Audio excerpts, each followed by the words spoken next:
자, 오늘 부활을 잊어버리고 살아갈 것 같은 우리의 삶을 우리가 바라보면서 부활 그 이후의 삶, 오늘 마지막입니다. 오늘 마지막으로 하나님이 기뻐하시는 삶을 살아가기 위해서 어떤 삶을 살아가야 되는가, 그런 주제로 마지막 주 하나님의 아들 사람의 딸, 그런 제목으로 하나님 말씀 증거하겠습니다. 이 말씀을 통해서 우리를 살펴보시고 하나님이 기뻐하시는 삶을 살아갈 수 있는 귀한 묵상의 시간, 또 결단의 시간이 되시기를 축원합니다. 오늘 주신 본문은요, 주제가 있습니다. 주제가 뭐냐면 인간이 어떻게 타락해 가는가의 역사를 이 창세기 6장부터 설명하기 시작합니다.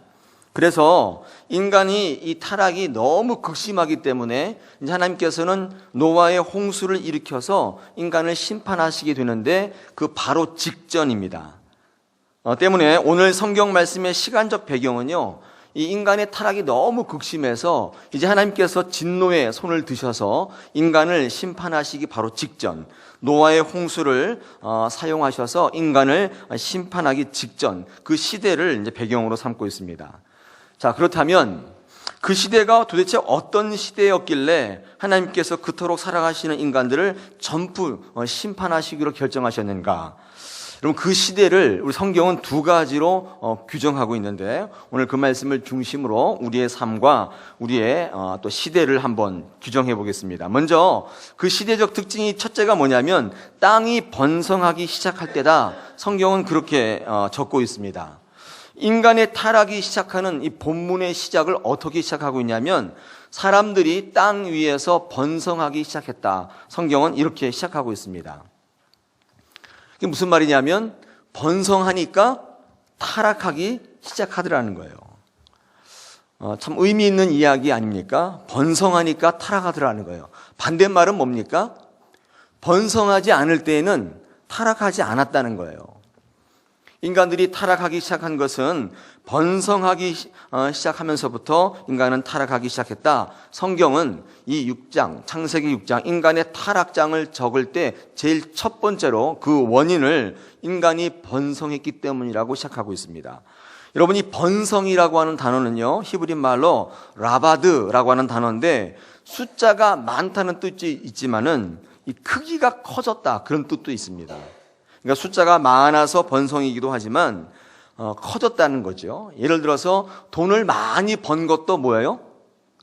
번성이지만 커진 것도 번성인데 뭐가 커진 거예요? 내 자존감이 커진 거예요. 내 인간의 정체감이 예전에는 안 그랬는데 이상하게 번성해지니까 내가 커진 거예요. 이건 다른 말로 하면 내가 괜찮아진 거예요. 사람들 가운데는 이런 사람들이 계십니다. 큰 일을 하면서 자기가 큰 사람이다, 괜찮은 사람이라고 생각하시는 분들이 있고요. 이거 어쩌면 당연한 것이죠. 그런데 큰 일을 하면서도 나는 작다 여기는 사람도 있습니다. 그렇죠? 근데 사소한 일인데도 아주 작은 일을 함에도 불구하고 나는 큰 사람이야, 괜찮은 사람이야, 이렇게 여기는 분들도 있다는 거예요. 근데 중요한 것은 뭐냐면 자기가 큰 사람, 괜찮은 사람이라고 생각할 때부터 그는 쇠락하기 시작해요. 타락하기 시작하더라는 거예요. 하나님과는 무관한 삶을 살아가기 시작하더라는 것입니다. 그래서 내가 인식하던 못하던 관계없이 나는 참 괜찮아, 나는 이 정도면 괜찮아, 이렇게 생각하는 순간부터 여러분이 인정하든 인정하지 않든 성경은 뭐라고 그 사람을 규정하냐면 타락의 길을 걷기 시작하고 있다고 오늘 본문 1절은 그렇게 시작하고 있습니다. 여러분, 성경에 이런 예는 얼마든지 있습니다. 사울 왕은 이스라엘의 초대 왕이지 않습니까? 이 사울 왕을 성경에서는 어떻게 증거하는가? 사무엘상 9장 2절에 보니까 이렇게 그를 증거합니다. 이스라엘 자손 중에 그보다 더 준수한 자가 없고 키는 모든 백성들보다 어깨 위는 더하다. 그렇죠? 그렇게 잘생긴 사람이 없다는 거예요. 그리고 키는 한 190쯤, 저보다 머리가 한 2개 정도 더 많은, 이렇게 큰, 스스로 생각할 때도 야, 거울을 보면서 어떻게 생각했을까요? 야, 이 정도면 괜찮은데, 스스로 생각할 때도 혹시 그런 분 여기 계시죠? 그걸 뭐라고 그래요? 자뻑이라고 하는데 스스로 뻑 가는 사람이에요. 이 거울을 보면서 야, 어떻게 이렇게 생길 수가 있냐. 내가 생각해도 참 나지만 너무 잘났다. 여러분 그렇게 생각하시는 양반이 이 사울 왕이었습니다. 정말 괜찮았다고요? 그런데 참 재미있는 것은요, 하나님께서 사울 왕을 이스라엘의 초대 왕으로 세울 때 기준과는 전혀 다릅니다. 이 사울 왕을 왜 하나님께서 이스라엘의 초대 왕으로 세웠는가? 사무엘상 15장 17절에 이런 기록이 있죠. 이렇게 기록되어 있습니다. 사무엘이 가로되 왕이 스스로 작게 여길 그때에, 뭐라고요? 다른 말로 하면 하나님이 크다고 여길 그때입니다. 스스로를 작게 여긴다는 말은 다른 말로 고치면 하나님이 가장 크다고 여길 그때에 하나님께서 이스라엘 지파의 머리가 되게 하시지 아니하셨나이까. 여호와께서 왕에게 기름을 부어 이스라엘의 왕을 삼으셨다. 사무엘상 15장 17절은 사울 왕이 왕이 된 것은 준수하거나 키가 커서가 아니라 스스로 작게 여길 그때에 그를 왕으로 여겼다, 삼으셨다. 성경은 그렇게 기록합니다. 내가 크다고 생각되는 순간 어떻게 해요? 사울 왕은 쇠락하면서 그는 비참한 최후를 맞게 되는 것이죠. 성경책을 읽어보면 하나님께서 어떤 자를 높이시는지 극명하게 드러나 있습니다. 사울 왕뿐 아니죠. 솔로몬과 다윗도 마찬가지입니다. 열왕기상 3장 7절에 보니까 이렇게 되어 있습니다. 나의 하나님 여호와여, 주께서 종으로 종의 아버지 다윗을 대신하여 왕이 되게 하셨사오니 종은 작은 아이라. 뭐라고요? 작은 아이라. 솔로몬이 뭐라고 고백하냐면 왕으로 세움 받은 다음에 그가 고백하는 거예요. 종은 작은 아이라 출입할 줄을 알지 못하고, 이렇게 자기가 고백하고 있어요. 여러분, 솔로몬이 왕으로 이렇게 높여진 것은요, 그가 지혜로운 왕이기 때문이 아니라, 그가 능력 있고 권력이 있었기 때문이 아니라, 이렇게 자기 스스로를 작은 아이라고 부를 만큼 겸손했기 때문, 낮아지는 마음이 있었기 때문입니다. 인간이 번성할 때부터 타락의 길을 걸었다. 여러분, 이것은 예나 지금이나 똑같이 적용되는 이 땅의 공통된 법칙이요 진리입니다. 여러분, 10년 전에 비해서, 5년 전에 비해서, 1년 전에 비해서 여러분 얼마나 커지셨습니까? 가게는 좀 늘어나셨습니까? 일터가 좀 커졌습니까? 여러분, 명성이 좀 높아지셨어요? 여러분, 직위가 조금 올라가셨습니까? 이거 굉장히 축복된 일이지만 여러분, 이 자체를 목적으로 삼고 이 자체만을 만족한다면 여러분 꼭 기억하셔야 돼요. 내가 지금 영적인 위기에 처해 있다는 거예요. 오늘 성경이 우리에게 증거하고 있는 것입니다. 내가 세상에서 커지는 것만큼 그 자체가 영적인 위기라고 깨닫는 사람만이 영적으로 도약의 발판을 삼을 수 있습니다. 왜요? 위기는 언제든지 기회이기 때문입니다. 내가 지금 커지고 있다, 이만하면 잘 되고 있어, 나는 아무 문제 없어, 잘 나가고 있어. 여러분, 가장 최대의 위기를 맞고 있다는 거예요. 여러분에게 이런 눈이 열리시기를 축원합니다. 할렐루야. 여러분, 부활신앙은요, 그 이유가 중요하다고 말씀드렸듯이 우리 인생은 번성하기 이후, 번성한 이후의 삶이 더 중요합니다. 우리 예배를 드리는 많은 성도님들 가운데에 내가 번성하다고 생각되시는 분들은 오늘 이 말씀을 잘 귀 기울여 들으시고 나를 살피시고 성찰하는 그런 기회가 됐으면 좋겠습니다. 여러분, 그 당시 시대가 하나님께서 모든 것을 다 멸하시기로 결정하셨는데 그 첫 번째 이 시대적인 상황 특징을 인간이 번성하게 하기 시작할 때부터다, 이렇게 얘기하고 있고, 두 번째는요, 그 시대의 특징 중에 하나가 사람들이 딸을 낳기 시작했다, 성경은 이야기하고 있습니다.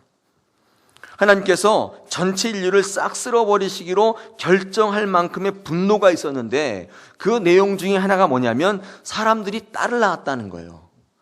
딸 가진 부모들은 이럴 수가, 이렇게 얘기할 또 분이 없겠죠. 여러분, 그 딸이 아니죠. 오늘 이 내용이 뭡니까? 사람들이 딸을 낳았다는 거, 이거 별거 아닌 것처럼 보이지만 여러분, 이 딸은 그냥 딸이 아닙니다. 여러분, 성경은 이 딸을 뭐라고 규정하고 있습니까? 성경을 한번 펴보시기 바랍니다. 우리 창세기 6장에 딸을 낳았다라고 하는 표현 그 밑에 그 딸을 뭐라고 규정하고 있습니까? 한번 찾아보십시오. 그 딸을 뭐라고 규정하고 있습니까? 네, 그들이 육신이 되었다는 말이 있습니까? 예, 한번 거기에 동그라미를 한번 쳐보십시오. 딸을 낳았는데 그 딸이 어떤 딸이냐면 육신이 된 딸입니다. 그렇죠? 3절에 보니까 그들이 육신이 됨이라 이렇게 얘기합니다. 이 딸인데 어떤 딸이냐면 육신의 딸인데요. 여러분, 육신이라고 하는 말을 우리가 쉽게 이야기로 표현해 보면 히브리 말로는 바사르라고 하는 단어인데 이게 살입니다. 살. 여러분 살 알죠? 여러분 살 한번 붙잡아 보십시오. 여기 배에 있는 사람을 이렇게 잡히시죠? 네, 그 살입니다. 여러분 이게 바사르인데요. 이 살은 어떤 의미냐면요. 그러니까 살덩어리예요. 고깃덩어리예요. 그러니까 그 딸을 낳았는데 딸이 살덩어리다 그러면 이 비만한 딸이란 뜻이 아니라 그 딸에게는 고깃덩어리란 뜻인데 이거 다른 말로 바꿔보면 생기가 있지 않는 동물적 존재, 그냥 살로만 존재하는 거예요. 고깃덩어리예요. 바깥에 있는 개와 여러분과의 우리와의 차이점이 뭐냐면 그 개와 우리는 똑같이 고깃덩어리인데 우리에게는 하나님의 생기가 들어가 있습니다. 하나님의 것이 우리 안에 들어와 있는 존재는 살이라고 하지 않습니다. 그것은 루아흐라고 해요. 하나님의 존재예요. 하나님께서 생각하시는 것, 하나님이 가치 있는 것들을 다 똑같이 공유하고 하나님의 눈으로 바라봐서 하나님이 가치 있는 것을 공유하고 있는 존재가 루아흐입니다. 하나님의 생기가 우리 안에 들어와 있어요. 그렇죠? 하나님께서 인간을 창조하시고 콧구멍을 탁 뚫으시고 어떻게 했어요? 흙으로 다 빚으시고 콧구멍을 딱 뚫으신 다음에 거기까지만 딱 했으면 어떻게 해요? 개나 돼지나 똑같은데 하나님은 어떻게 했어요? 코를 통해서 하나님의 입을 대시고 뭘 불어넣었다는 거예요? 생기가 들어갔다는 거예요. 저는 이 말이 너무 좋아요. 내 안에 하나님의 생기가 들어가 있다는 말이 얼마나 좋은지 몰라요. 왜냐하면 제가 개와 돼지와 구별되는 유일한 기준이 그거예요. 세상에 창조되지 않은 유일한 한 가지 하나님의 것, 하나님의 온 우주 만물을 다 만드셨지만 한 가지 만들지 않은 게 있는데 그게 생기예요. 하나님의 입에서 나온 그 생기는 만든 게 아니에요. 하나님의 거란 말이에요. 얼마나 귀해요. 이게 어디가 있어요 지금? 여러분 안에 들어가 있다는 거예요. 이 안에 들어와 있으면 그 사람은 루아흐예요. 이게 생기란 뜻이거든요. 근데 여러분 이게 없으면 반대말이 뭐예요? 육신이에요. 이게 바사르입니다. 살이에요. 사람들이 딸을 낳기 시작했는데 그 딸이 어떤 존재냐면 생기가 들어있지 않는 존재인데 이게 살덩어리, 고깃덩어리라는 거예요. 동물적 존재. 사람들이 어떤 딸들을 낳기 시작했냐면 하나님을 믿지 않고 하나님을 무시하고 하나님을 주로 받아들이지 않는 세상적으로 육신적으로 쾌락적으로 유행을 쫓는 그런 자식들을 낳기 시작했다. 그럼 이것이 사람이 딸을 낳는 것입니다. 그런데 하나님의 아들들이 그 딸들에게 들어가서 자식을 낳고 살기 시작했던 때가 바로 하나님께서 이 땅을 싹 쓸어버리겠다고 결정했던 그 시대상의 두 번째 특징입니다. 그럼 삼손을 한번 상상해 보십시오. 삼손은 나실인입니다. 그렇죠? 하나님께서 선택한 백성이고 하나님의 일들을 감당하기 위해서 구별되어 세워진 존재인데 이 하나님의 아들이 지금 누구에게로 들어갑니까? 누구에게로? 드릴라에게로 가지요. 여러분 드릴라는 어떤 존재입니까? 오늘 본문에 의하면 사람의 딸인 것입니다. 하나님의 영이 있지 않는, 하나님의 생기가 들어있지 않는, 하나님을 무시하는, 내가 모든 것을 할 수 있다고 믿는 세상적 존재 드릴라입니다. 고깃덩어리예요.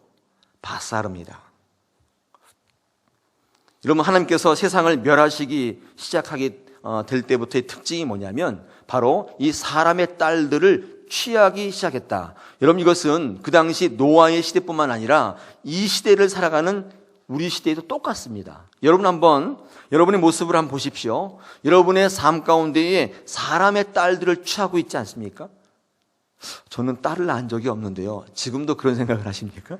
그게 아니고 나는 하나님이 없는 존재들, 하나님이 있지 않는 유행, 세상의 것들을 쫓는 사람이냐? 오늘 성경 말씀은 여러분에게 그것을 묻고 있어요.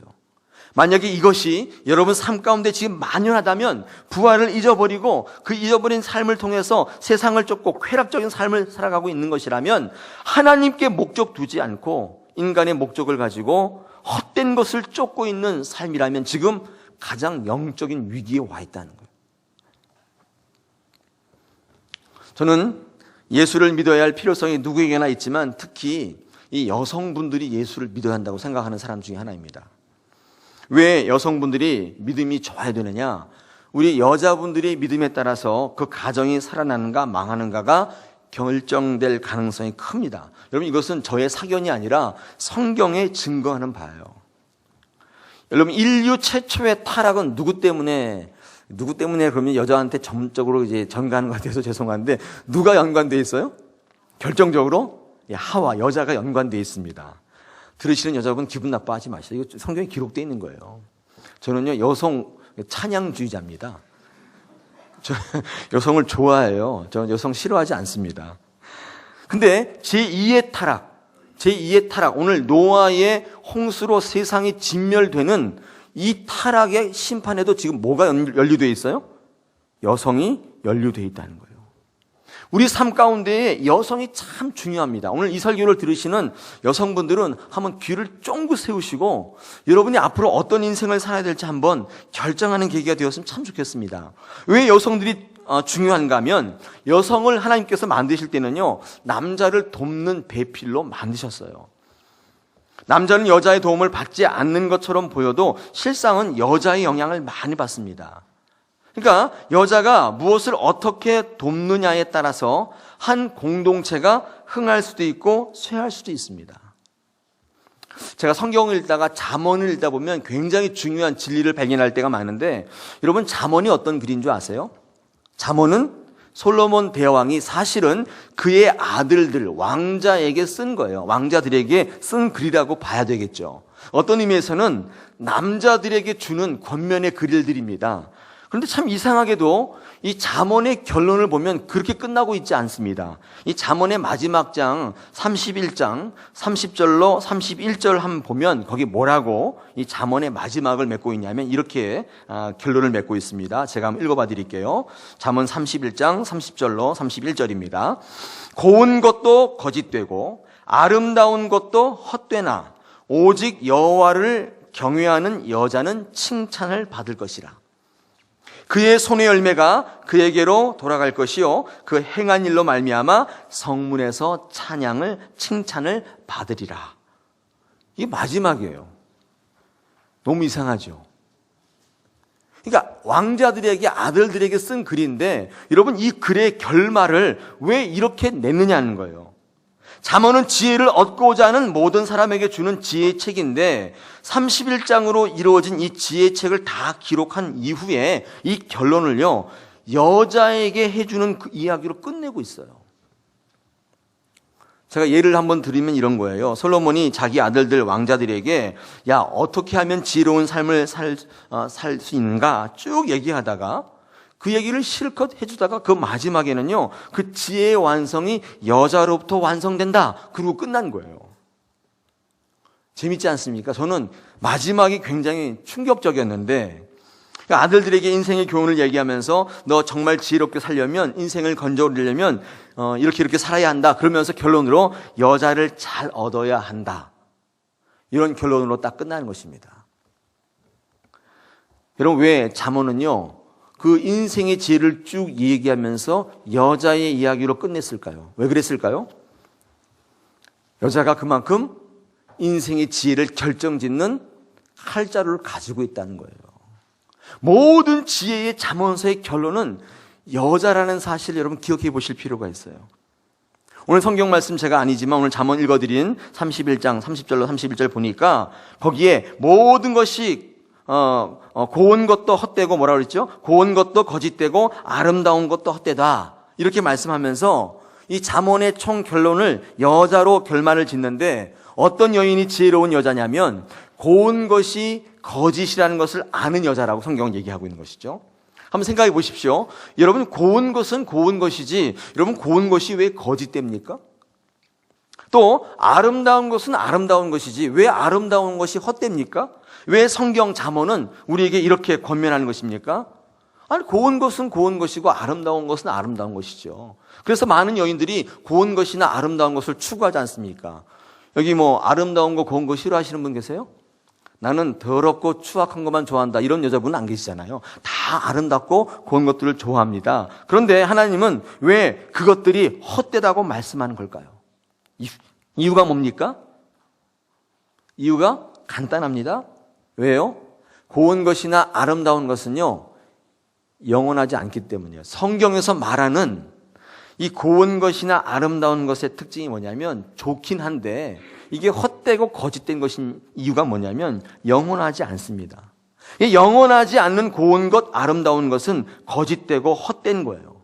왜냐하면 그것이 그때 상황일 뿐이라는 거예요.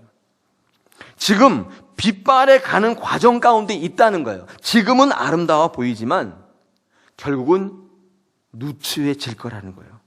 영원히 고운 것이 없고 영원히 아름다운 것이 없다는 거예요.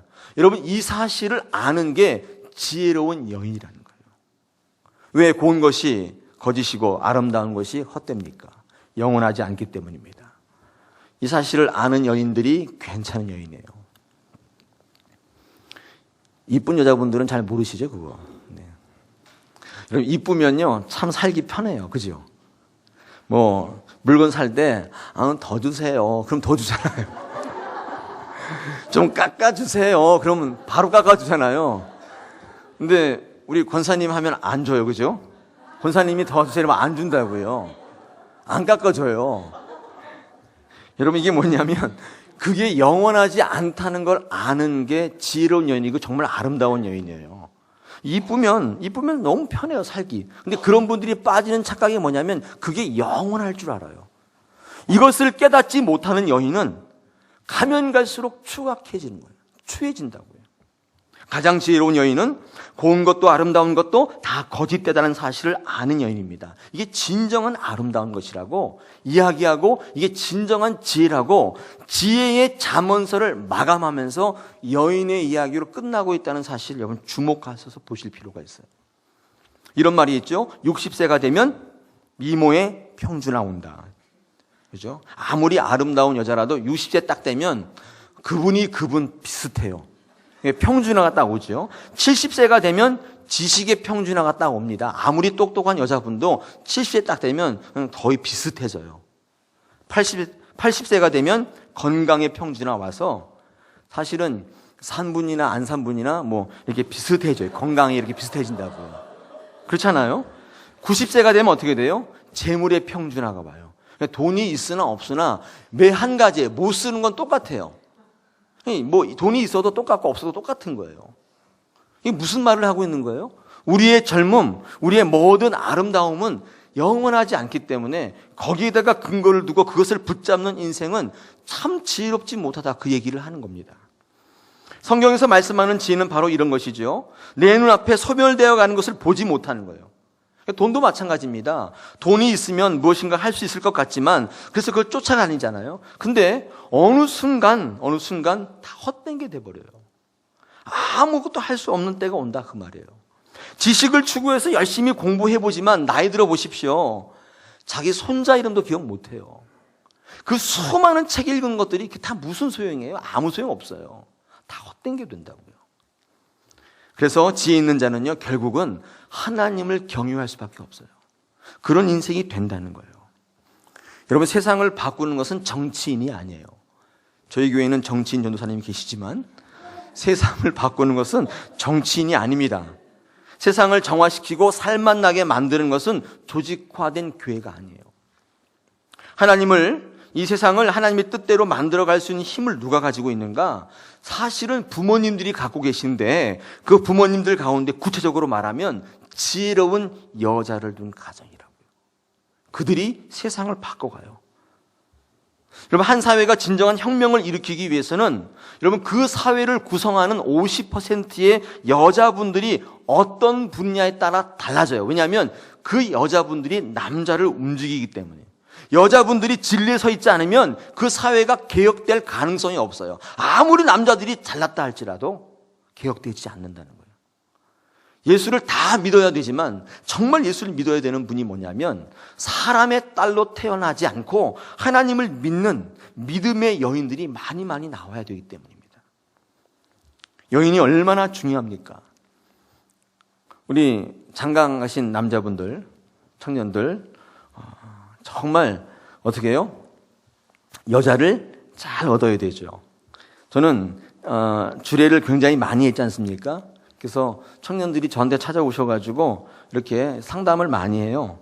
그래서 어떤 여자를 얻으면 좋겠습니까? 이렇게 상담을 많이 하는데 제가 그때마다 그런 얘기를 해주곤 합니다. 어떤 여자를 얻냐면 위로와 격려를 잘해주는 여자를 얻어라. 이렇게 상담을 하는 이렇게 자매들이나 청년들을 보면 사실 청년들 같은 경우에는 별로 두각을 나타내지 못한 총각되는 별로 그냥 지지부진하고 별로 괜찮지도 않고 깨재재하고 그런데 이 청년이 결혼한 다음부터 어떤 여자분을 만났냐에 따라서 정말 인생의 날개를 다는 청년이 있고 아니면 더 쇠락의 길을 걷는 청년이 있어요. 근데 그런 인생의 날개를 달고 막 날아다니는 능력을 발휘하는 청년들의 특징이 뭐냐면 그 여자분들이 위로와 격려를 잘 해주는 그런 여자분인 특징이 있어요. 여러분, 남자가 잘해서가 아니에요. 못하는데도 여자가 옆에서 잘한다고 격려하고 위로하고 세워주니까 그 안에 있는 에너지와 가능성을 끌어내는 펌프와 같은 역할을 이 여자분이 하더라는 거예요. 이게 남자는 별로 시답지 않은데 여자분들이 자꾸 세워주니까. 그렇죠? 남자분들이 가장 선호하는 여자는 누구냐면 이 격려와 위로를 잘하는 분들이에요. 우리 여자분들 잘 한번 귀에 들으십시오. 총각 남자분들은 한번 생각해 보십시오. 하나님께서 남자들에게 그런 마음을 주신 것 같고 하나님께서 여자를 또 그렇게 돕는 배필로 삼으셔서 여러분 돕는 배필은 집에서 설거지하라고 그런 게 돕는 배필이 아닙니다. 남자들을 잘 세워주라는 거예요. 그 섬세한 심령을 가지고 그 입술을 가지고 남자를 잘 세워주면 하나님께서 남자에게 주신 능력 100%, 200%를 쓸 수 있는 그런 남자로 세워준다는 거예요. 근데 제가 이제 자매들이랑 얘기해 보면 참 불행한 것은 자매님들한테 물어봐요. 어떤 여자가 되고 싶냐? 그러면 한결같이 자매님들은 다 뭐라고 말씀하시냐면요. 능력 있고, 리더십 강하고, 자기 발전을 꾀할 수 있고, 자기 주장 확실하게 할 수 있는 그런 여자가 되고 싶다. 이렇게 말씀하는 그런 여자분들이 굉장히 요즘 많아졌습니다. 근데 그런 은사, 그런 생각을 갖고 있는 분들은 결혼이 좀 힘들겠죠. 그렇죠. 결혼이 좀 힘들어요. 하나님은 이런 분들에게 또 다른 은사를 주셨죠. 독신의 은사를 주셔가지고 혼자 살게 되는 거죠. 하나님께서 원래 이런 분들 여자를 그렇게 만들지 않았기 때문에 돕는 배필이라고 하는 뜻이 뭐냐면 제가 결혼 주례할 때마다 그 얘기를 합니다. 돕는 배필은 집에서 그 남자를 설거지하고 빨래해주고 밥해주고 여러분 그게 돕는 게 아니에요. 돕는 것은 하나님께서 만드신 남자가 그 역할을 잘 감당할 수 있도록 세워주고 격려하는 것입니다. 이게 돕는 배필이거든요. 근데 이 역할을 감당하려면 어떻게 해야 돼요? 말을 잘 해줘야 되는데 이걸 못하고 자기 주장을 하겠다. 여러분 이렇게 얘기하시면 어때요? 독신의 은사죠. 그게. 혼자 사시는 겁니다. 그런데 하나님께서는 그런 사람을 만나게 하셔서 온전히 하나님을 바라보게 하시고 그 남자로 통해서 하나님의 일을 감당하는 귀한 사람으로 세우신다는 것입니다. 오늘 창세기 6장 4절에 보니까 그런 하나님의 아들과 사람의 딸들이 만나서 네피림을 낳았다. 성경은 그렇게 기록하고 있습니다. 여러분 네피림에 대해서 여러분 아시는지 모르지만 많은 분들이 저에게 이 네피림에 대해서 물어오셨어요. 이 네피림이 뭐냐? 어떤 분들은 고대에 살았던 무슨 괴물이다. 여러 가지 설들을 이야기하지만 여러분 성경은 네피림이 누군지를 바로 얘기하고 있습니다. 여러분 네피림이 누구라고 성경은 지금 기록하고 있습니까? 네, 4절 한번 보십시오. 뭐라고 되어 있습니까? 네, 하나님의 아들들이 사람의 딸들에게 들어와서 자식을 낳았다고 했죠. 그 다음에 어떤 사람이라고 규정합니까? 용사이고 또 명성을 쫓는 사람, 명성이 있는 사람들이다. 그렇게 네피림을 딱 증거하고 있습니다. 물론 여러분 성경에는요 네피림이 이 등치가 크고 이 키가 크고 이 기골이 장대한 사람이라고 하는 그런 근거가 있습니다. 그래서 우리 그 성경 말씀에 보면 네, 민수기 13장 13절에 보니까 이런 말씀이 있죠. 거기서 네피림 후손인 아낙 자손의 거인들을 보았나니 우리는 스스로 보기에도 메뚜기 같으니 그들이 보기에도 그와 같았을 것이니라. 이렇게 말씀하면서 이 네피림이 이 아낙 자손의 이 조상이에요. 그래서 여러분, 이 아낙 자손이라고 하는 이 아낙이라고 하는 말이 크다는 뜻이거든요. 이 목이란 뜻인데 크다는 뜻이에요. 여러분, 이 아낙 자손의 이 조상이 네피림이다 보니까 네피림은 어떤 사람들이에요? 한마디로 말하면 거인입니다. 거인. 그래서 우리 성경에 나오는 4m가 넘는 철침대에서 잠을 자던 이 바산왕 옥이 있죠. 이 사람이 이 4m가 넘는 철침대에서 잤대요. 얼마나 키가 컸길래, 얼마나 무거웠길래 일반 이런 침대는 못 자고 그런 데 잤단 말이에요. 또 여러분, 골리앗 같은 사람도 키가 2m 90이나 됐습니다. 이 사람들은 보통 사람은 아니고 이런 네피림의 후예, 이 네피림의 자손이었을 가능성이 크죠. 여러분들, 이것은 네피림에 대한 겉모습입니다. 진짜 모습이 뭐냐는 거예요. 진짜 모습. 여러분, 진짜 모습은 아까 성경에서 읽은 것처럼 용사들이면서 명성을 추구하는 사람입니다. 여러분, 이 명성이란 말이 뭐죠? 명성이란 말은요, 이 히브리 말로 셈이라고 되어 있는데, 이 셈은 이름이란 뜻입니다. 이름. 다시 말해서 네피림은 어떤 내적인 특징이 있냐면 자기 이름을 추구하는 사람들이에요. 요즘으로 말하면 어떤 사람이에요? 스타들입니다. 스타들. 스타, 자기의 이름을 내고 유명해져서 인기를 얻고 그것을 먹고 사는 사람들. 여러분, 이런 사람들이 스타인데, 옛날에 네피림은 키가 크고 기골이 장대한 외적인 모습이 갖고 있었지만, 여러분, 그것은 외적인 모습이었고, 진짜의 네피림은 어떤 사람이냐면 그 큰 키와 기골을 이용해서 어떻게 해요? 다른 사람들을 힘으로 누르고 자기의 것들을 내세우고 자기의 이름을 내는 사람들입니다. 왜냐하면 이 아낙 자손이라고 하는 이 아나크란 말이 이 뺐다, 강하다, 여기서부터 온 말이에요. 여러분, 그래서 이 네피림이라는 사람들은 이 스타성이 있어서 자기 이름을 내고자 하는 그런 사람들입니다. 여러분, 자, 이렇게 네피림을 한번 딱 정의해 보니까 이 시대에도 네피림이 있습니까? 없습니까? 있다는 거예요. 키가 큰 사람이 네피림이 아니라 자기의 이름을 내려고 하는 사람들입니다. 그래서 자기 이름을 드러내고 자기가 모든 것을 할 수 있다고 믿고 하나님을 거부하고 하나님의 딸들의 이 자녀들답게, 자식들답게 내가 모든 것을 할 수 있다고 생각하며 박수를 받고 그것을 삶의 목적으로 삼는 사람들. 여러분, 이 사람들이 어떻게 해요? 네피림이에요. 제가 지난 시간에 한번 설교 시간에 말씀드리면서 이 네피림이요, 이 시대에 너무 많아서 이 사회 문화를 지금 바꿔가고 있습니다. 동화도 바꿨다고 그랬죠. 1점만 해도, 제가 이 초등학교 다닐 때만 해도 이 개미와 백장이 그러면요, 우리는 개미가 우리의 삶의 롤모델이었어요. 어떻게든지 간에 열심히 일해서 여름에 뻘뻘 그 땀 흘리고 이래가지고 추운 겨울을 예비해야 한다. 그래서 허리가 휘도록 그냥 일을 하는데, 여러분, 배짱이는 어떻게 했습니까? 배짱이는 옆에서 맨날 기타나 딩가딩가 치면서 그 개미, 열심히 일하는 개미를 비웃고, 어떻게 저렇게 사냐, 인생을 왜 즐기지 않냐. 여러분, 배짱이는 그렇게 살잖아요. 우리가 그 동화를 들으면서 우리는 배짱이처럼 살지 말고 우리는 개미처럼 살아야 한다, 그렇게 얘기하는데, 요즘에요, 초등학교에서 그렇게 안 가르친다고 그래요. 배짱이처럼 살라고 가르치지는 않는데요, 배짱이가 굉장히 멋있는 삶으로 얘기합니다. 이유는 너무 간단합니다. 이유는 이래요. 여름 내내 일했던 배짱이는 너무 열심히 일해가지고 허리가 너무 아파가지고 신경통이 오고 퇴행성 관절염이 와가지고 겨울 때는 그 쌓아놓은 거 먹지도 못하고 병원에 입원해서 그런 험악한 인생을 마감했다, 이렇게 애들이 생각을 하는 거예요. 그리고 배짱이는 매일 기타 치다가 이 기타가 너무 실력이 는 거예요. 작곡을 했는데, 이 작곡을 해서 이 인터넷에 올렸는데 이게 히트를 친 거예요. 그래서 회사마다 서로 오라고 난리를 쳐가지고 위대한 탄생이 한번 나갔다가 뜬 거예요. 그러니까 광고 들어오고 그냥 기획사가 오고 졸지의 스타가 돼가지고 지금은 배짱이는 입원해 있는데, 개미는 입원해 있는데 배짱이는 지금 좋은 차 타고 다니는 거예요.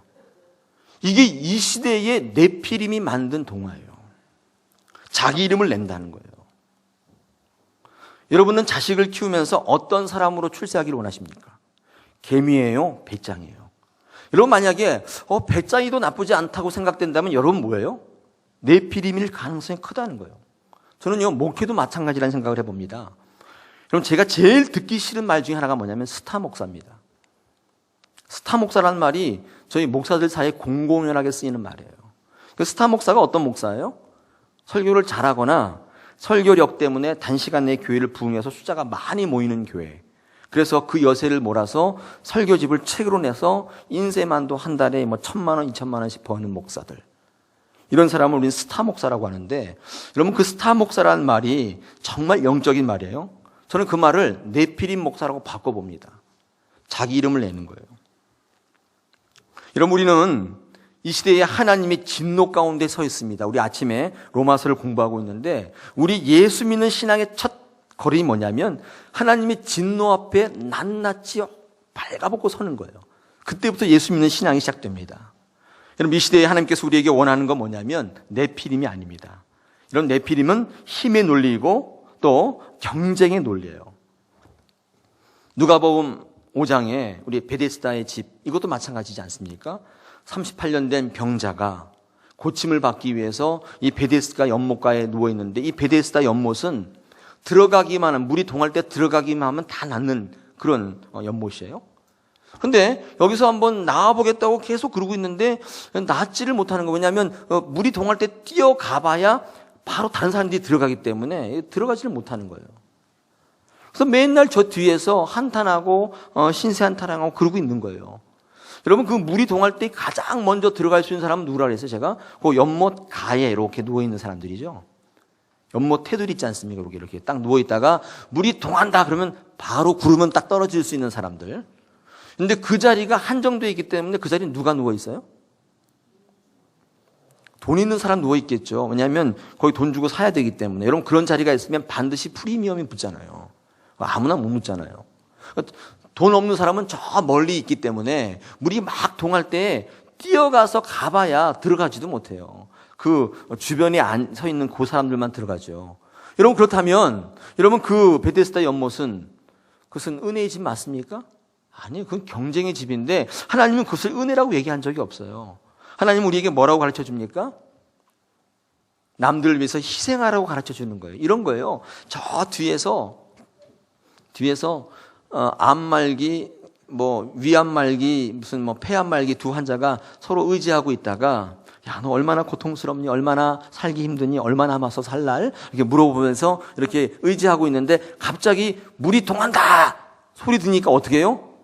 갑자기 제끼고 막 달려가는 거예요. 막 환자들을 막 타고 넘으면서. 여러분 그 모습을 한번 생각해요. 온 사방에서 막 다 달려오는 거예요. 여러분 그게 은혜예요? 그 은혜 아니라고요. 그건 네피림이 만들어 놓은 은혜예요. 하나님은 그렇게 가르쳐 준 적이 없어요. 하나님은 그럴 때 어떻게 해요? 바짝 엎드려서 그들의 다리가 되주라는 거예요. 그들이 너를 밟고 가도록 엎드려 주라고 가르치는 하나님이 은혜이지. 베데스다 연못은 하나님이 말씀한 은혜집이 아닌 거예요. 이 시대에 네피림들이 경쟁해서 이겨서 빼앗아서 서울대 가서 삼성에 들어가서 이겨야만 복이라고 생각되는 많은 네피림들이 만들어 놓은 논리예요. 진짜 은혜는 뭐예요? 하나님 앞에 죽으시고 내 것들을 다 내어놓아서 하나님 앞에 헌신하는 인생입니다. 여러분 그래서 네피림의 반대말이 뭐냐면요, 청지기입니다. 청지기. 제가 만든 말이에요. 네피림의 반대말은 뭐냐면 내가 가진 것들 다 내 것이 아니고 하나님의 것이라고 고백하면서 내가 버는 것대로, 내가 얻는 모든 것대로 다 하나님께 영광을 돌리고 많은 사람들에게 환원하고 그들에게 돌려주고 하나님만 영광 돌리는 그런 삶을 살아가는 사람들. 그럼 이런 사람들이 뭐예요? 이 시대의 진정한 청지기라는 거예요. 할렐루야. 오늘 부활 이후의 마지막 시간입니다. 여러분이 어떻게 하면 하나님 마음에 쏙 드는 삶을 살 수 있을까? 부활을 잊어버리고 하나님의 능력을 잊어버린 채 오늘 이 주쯤 되면 이미 부활은 다 온데간데 사라지고 세상의 논리대로 하나님의 뜻은 온데간데 사라지고 세상의 논리를 붙잡고 살아가는 여러분일 수 있죠. 오늘 이 말씀을 통해서 우리가 한번 다시 생각해 볼 것은 하나님이 우리에게 원하시는 삶은 어떤 삶인가?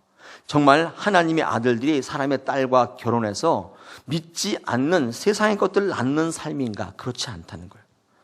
하나님께서는 오늘 우리에게 말씀하시기를 너희는 네피림이 되지 말고 이 시대의 선한 청지기가 되라고 말씀해 주십니다. 오늘 이 말씀을 통해서 여러분이 결단하는 여러분 되시기를 바라고, 여러분 삶 가운데에 네피림이 아닌 하나님의 은혜가, 청지기 은혜가 넘치는 귀한 하나님의 백성들이 다 되시기를